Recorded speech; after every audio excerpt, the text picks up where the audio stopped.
다른 여자분은 그러면 만난 적은 없어요. 이야. 결혼하고 싶은 이상형인 것 같아요. 외모나 이렇게 모든 거. 두 분 중에 한 분을 고르라고요? 어떡하지? 저 차태현 오빠요. 아내에게는 연예계 대표 사랑꾼으로, 자녀들에게는 아들, 딸, 바보, 면모로 각 가정마다 차태현님을 보급해야 한다는 말까지 나왔습니다. 컴퓨터의 폴더들을 뒤적이던 중에 두둥 말로만 듣던 야동 발견. 그날 전 남편한테 이게 뭐냐고 따지지 않았습니다. 거의 많지 않았는데 참 희한하게 제 이해가 안 갔던 것 중에 하나가 되게 희한한 병이어서 숨을 못 쉰다고 생각을 하니까 나는 숨을 쉬고 있지만 그 병이 정신적인 거라 나는 못 쉰다라고 생각을 하거든요. 숨이 막힌다고.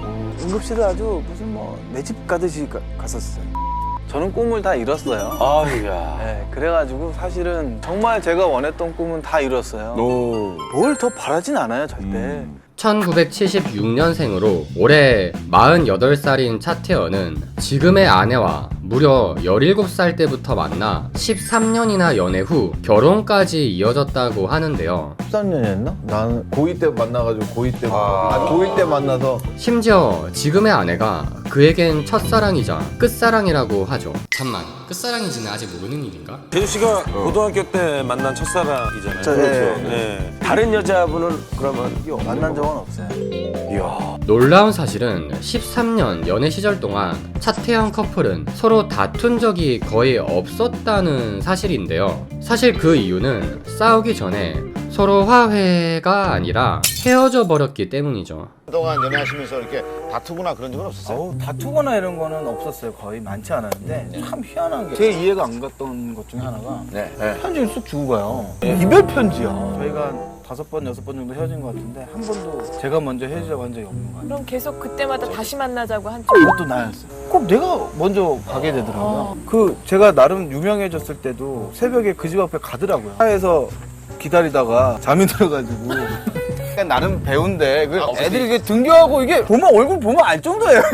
저 자꾸 헤어지자고 하면 자꾸 그러죠? 자꾸 이제 그 상황들이 힘든가 봐요. 어디 뭐 손잡고 갈 수도 없고 뭐. 내가 헤어졌을 때 내가 꽐라 돼가지고 이 소주 우리 그 와이프가 아침이 돼서 이 모습을 보고 그래도 용서해준. 그렇게 슈퍼스타가 되어서도 일편단심 자신의 여자친구만을 바라본 차태현은 이별 통보를 받을 때마다 계속 다시 만나자고 애원했고, 어느 날은 영화 촬영까지 포기하고 여행을 떠난 여자친구를 따라 제주도까지 간 적도 있다고 하죠. 우리 마누라가 이제 제가 자꾸 집 앞에 오는 걸 하니까 제주도를 가더라고. 드라마 촬영을 하는데 그거를 촬영을 안 하고 제주도로 가서 아침 비행기 타서 얘기를 하고 거기 왔다는 것 자체가 이제 풀어졌나 봐요. 이렇게 인생에 단 한 여자만을 일편단심 바라본 차태현의 진심에 감동할 수밖에 없었던 그녀는 2006년 결국 차태현과 결혼하게 되며 이들 부부는 행복한 앞날을 기대하고 있었습니다. 하지만 엽기적인 그녀로 잘 나가고 있던 차태현은 이후 배우로서 한 인간으로서 큰 위기를 맞이하게 됩니다. 결혼이라는 걸 이제 하기 전에 마지막 이거를 히트를 하나 치고 싶은데 뭐 자꾸 내 맘대로는 안 되고 막. 차태현은 스타덤에 오른 배우치고 굉장히 빠르게 침체기를 겪었습니다. 엽기적인 그녀 이후 6년 동안 꾸준히 작품 활동을 했음에도 흥행작이 나오지 않았죠. 모르겠지만 제가 언젠가 정점을 쳤을 때 찍었을 때 정말 멋있게 내려와야지라는 생각을 항상 하고 있었어요. 잘 내려오더라고요. 정말. 겉으로 유쾌해 보이는 차태현이지만 그는 슬픔을 속으로 참는 성격이었고, 차태현 씨 같은 성격에 마음의 병이 있을 거라고는 전혀 생각을 못했어요. 약간 저희 같은 성격이 더 걸리는 병인 것 같아요. 화가 나면 풀고 뭐 이렇게 해야 되는데 자꾸 이렇게 참고 삭히다 보니까. 이렇게 엄청난 스트레스와 불안을 겪다 결국 공황장애까지 마주하게 됩니다. 나는 괜찮다라고 생각을 했었음에도 불구하고 굉장히 그 스트레스가 오긴 왔었나 봐요.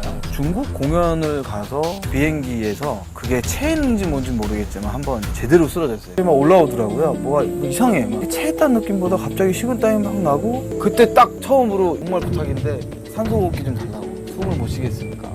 이상하게 그 이후로 뻑뻑하면 픽픽 쓰러지는 거예요. 머리 사진도 너무 많이 찍어봤고 MRI 이 심장에 문제가 있는 줄 알고 이 심장에 그 기계 같은 거 이렇게 진행 그런 것도 해보고 막 신경정신과도 가보고 막 했는데, 그래서 결국은 이제 약을 주셨죠. 신경정신 그 약을 줬어요. 굉장히 심했었어요. 약 안 들고 다니면은 밖에 안 나가고 못 나갈 그 정도로. 그 되게 희한한 병이어서 숨을 못 쉰다고 생각을 하니까 나는 숨을 쉬고 있지만 그 병이 정신적인 거라 나는 못 쉰다라고 생각을 하거든요. 숨이 막힌다고. 응급실을 아주 무슨 뭐 내 집 가듯이 갔었어요. 다행히 그는 지금은 이런 공황장애를 거의 극복하며 살고 있다고 하는데요. 그가 공황을 극복할 수 있었던 가장 큰 이유는 바로 다음과 같았죠. 털어놓고 얘기만 해도 어느 정도 굉장히 치유가 되는 병인데 사람들이 자꾸 감추니까. 그리고 자신의 얘기를 들어주고 함께 해주고 극복할 수 있게 결정적으로 도와준 사람은 다름 아닌 바로 그의 아내였습니다. 이제 마누라도 그래 너 아픈 거 같아. 네가 얼마나 스트레스가 많겠니? 당연히 아픈 거야. 이런 얘기를 들으면 굉장히 위로가 많이 돼. 마누라가 한마디씩 하죠. 괜찮아. 넌 나랑 가면 되니까. 그래, 비행기 타면 되니까 괜찮아. 신혼여행을 가는데 비행기를 탔어요. 비행기에 샥 가잖아요. 저기 이렇게 있더니 제가 이렇게 뛰는 거야. 마누라가 비행기 간다고 이렇게 그 모습을 보라고 이렇게 뛰는. 일부러 뭐 내가 비행기 타는 거 힘들어하는 걸 알아서 그런지 아무렇지도 않더라고요. 네, 같이 있으니까 여기서라도 119를 불러야 되나? 응급실 갈 때까지 막 힘들게 갔어요. 가서 이제 눈을 감고 이제 테스트 같은 걸 하는데 눈을 감았어. 팔을 이렇게 들어보래. 들었어요. 흔들어보래. 흔들었어. 옆에서 마누라가 이러는 거야. 나도 일단 거기서 화났네 또. 차태현이 말하는 아내에 대한 이런 일화를 들어보면 그가 왜 슈퍼스타였음에도 단 한 사람만 바라보고 6번이나 차였는데도 계속 그때마다 붙잡으려고 했는지 이해가 가는 것 같은데요. 이들은 결혼한 지 17년이 지난, 어떻게 보면 연애했던 기간보다 부부로 지낸 기간이 더 오래된 지금 시점에서도 정말 사이좋은 부부로 알려져 있어 많은 부부들의 부러움을 사고 있죠.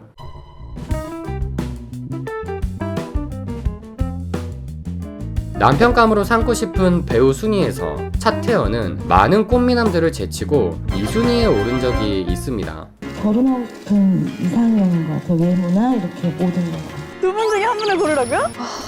어떡하지? 저 차태현 오빠요. 아내에게는 연예계 대표 사랑꾼으로, 자녀들에게는 아들, 딸, 바보, 면모로 각 가정마다 차태현님을 보급해야 한다는 말까지 나왔습니다. 그가 남편으로서 아내에게 그리고 가족들에게 어떻게 행동하는지를 보면 충분히 수긍할 만한 결과죠. 그는 일단 아내가 싫어하는 건 절대로 하지 않는다고 합니다. 그래서 그는 아무리 자신의 일이라 하더라도 아내가 싫어하는 배드씬은 촬영하지 않는다고 하죠. 태연하게 배드신이다. 한마디로 정의한다면. 해보지도 않았고 앞으로도 아마 할 수 없는 장면? 왜냐면 와이프가 너무 싫어하고요. 물론 그녀 또한 차태현을 굉장히 배려한다고 합니다. 예를 들어 그의 은밀한 활동에 대해서 크게 터치하지 않는다고 하죠.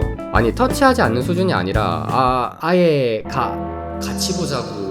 해석은 님이 보내주신 사연을 먼저 소개해드릴게요. 남편님은 아가 돌보기를 아주 잘 도와주는 착한 남편이랍니다. 착하신데. 때는 약 5개월 전쯤 제가 만삭 임산부일 때 얘기를 합니다. 언제부턴가 제가 낮에 운동하러 나가려고 하면 남편이 너무 반갑게 인사를 하더라고요. 남편은 제가 늦게 오면 은근히 좋아하는 것 같았습니다. 그러던 어느 날 남편이 오후 4시 전에 일을 하러 나가고 저 혼자 집에 있다가 컴퓨터에 저장되어 있는 예전 사진을 찾으려고 컴퓨터의 폴더들을 뒤적이던 중에 두둥 말로만 듣던 야동 발견, 그것도 뭉텅이로 왕창. 제목들이 참 요란하더군요. 근데 참 안쓰린 건 대한민국 대표 컴맹인 남편께선 어디 깊숙한 폴더에 숨기지도 못하고 바탕화면에 내 문서에 버젓이 저장해 놓은 거 있죠. 이렇게 좋은 게 있으면 같이 봐야지. 참. 그날 전 남편한테 이게 뭐냐고 따지지 않았습니다. 남편! 덕분에 잘 봤어. 앞으로는 좋은 거 있으면 같이 보도록 해. 아 그리고 자꾸 그런 사이트에 내 이름으로 가입 좀 하지 말아라. 물론 이렇게 서로 싫어하는 것을 조심하고 크게 터치하지 않고 존중해주는 마인드 외에도 서로 잘 맞는 유머 코드 또한 이들 부부의 분위기를 지속적으로 좋게 만들어주는데 큰 기여를 한다고 합니다. 난 지금도 웃겨. 재밌어. 유머가 통한다는 게 제일 큰 진짜 오래 갈 수 있는 웃기는. 또한 차태현은 아내뿐 아니라 아이들에게도 정말 좋은 아빠로 알려져 있는데요. 이미 아내가 임신한 순간부터 아내와 아기를 위해 조금만 쉬어도 치명적일 수 있는 배우 생활을 약 1년 6개월 동안이나 쉬면서 육아에 참여했다고 하죠. 특히 첫애 가질 때 8개월 정도를 일을 안 했어요. 와이프 그 애기 같이 보려고 그래서 한 1년 반을 통으로 정말 애만 본 것 같아요. 아침에 제가 이제 산책을 하다 보면 좀 창피할 때가 좀 있죠. 왜요? 남자는 저 하나예요. 그게 어느 순간 좀 창피함이 있더라고요. 너무 잘 봐요, 아이를. 거의 유치원 교사 수준으로 이제 애들 심리를 너무 그렇게 잘 알더라고요. 그냥 방송이니까 좋은 아빠인 척 이미지 메이킹 하는 거겠지 라고 생각하실 수 있지만 차태현의 아이들이 그에게 대하는 행동을 보면 정말 아빠가 아이들에게 많은 애정을 쏟았다는 게 느껴질 정도로 그의 방송에서 보여진 진실성을 충분히 느낄 수 있게 되죠.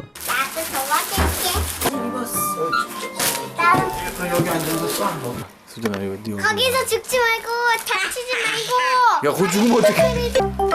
엄마랑 놀고 싶은데. 오늘의 영상이 조금이나마 긍정적인 영향으로 와닿으셨길 간절히 기원합니다. 감사합니다.